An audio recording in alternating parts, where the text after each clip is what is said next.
আসসালামু আলাইকুম ম্যাডাম। প্রথমে আপনার সুস্থতা কামনা করি। আমরা যারা অনলাইনে ভিডিও বানাই অনেকেই উল্টাপাল্টা ভিডিও বানাইতেছি ম্যাডামকে নিয়ে। দেখেন, আমার দ্বিমত থাকতে পারে, আমি অন্য দল করতেই পারি, কিন্তু যতই অন্য দল করি তারপরও ওনার মতো একজন সম্মানী ব্যক্তিকে যা তা বলা যায় না, যা খুশি তা বলা যায় না। কারণ উনি একজন সম্মানী ব্যক্তি। যেমন উনি এই বাংলাদেশের 3বারের প্রধানমন্ত্রী ছিলেন। হ্যাঁ, উনি এই দেশের জন্য অনেক ত্যাগ, অনেক কষ্ট করছে।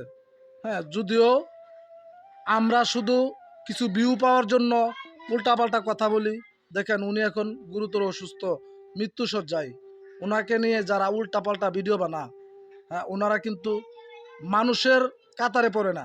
আপনাদেরকে একটা কথা বলি ভাই, উনি এই দেশের জন্য যা করছেন, আপনি একবার চিন্তা করে দেখবেন আপনি এরকম কোনো কিছু করছেন কি না এই দেশের জন্য।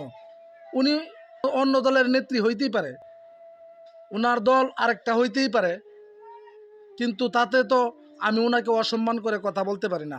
আমরা যারা সোশ্যাল মিডিয়ার মাধ্যমে ভিডিও বানাই, কেউ যেন ওনাকে নিয়ে উল্টাপাল্টা ভিডিও বানানোর চেষ্টা করি না। আর বিশেষ করে সবার কাছে দোয়া চাই উনি যেন সুস্থ হয়ে যায়। এই দেশের জন্য উনি অনেক কষ্ট করছে। এই দেশের একজন অভিভাবক ছিলেন উনি।